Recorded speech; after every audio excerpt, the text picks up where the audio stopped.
Разработка стратегии государственной поддержки развития тувинского языка – один из главных итогов работы ученого сообщества Тувы в прошлом году. В документе отражены основные принципы и направления государственной поддержки развития родного языка. В грандиозной работе задействованы все институты языкознания в Туве. На ежегодной всероссийской научной конференции с международным участием «Языки народов Сибири и сопредельных регионов» Тува была признана примером для регионов Сибири по поддержке тувинского языка и развитию билингвизма. Стратегия развития государственной поддержки развития тувинского языка в республике принята. После этого проведен и создана государственная комиссия.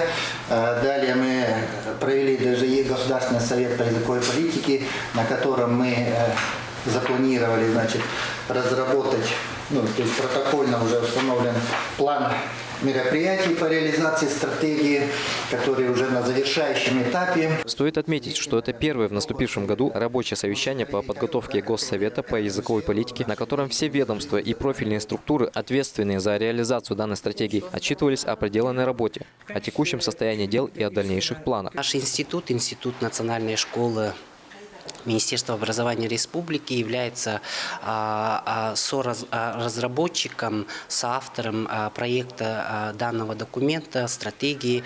И в настоящее время мы уже завершаем большую работу по подготовке плана мероприятий по реализации данной концепции, данной стратегии.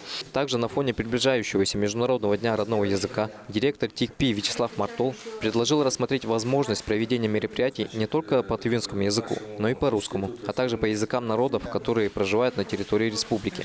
Также Вячеслав Мартол отчитался, что со стороны института на завершающем этапе находится работа по подготовке финансового расчета на 10 лет по поддержке стратегии. По итогам сегодняшнего заседания пришли к выводу в том, что работа ведется, несмотря на все сложности. И самое главное, сейчас будет финансовая нагрузка на следующий год, то есть 2025 год.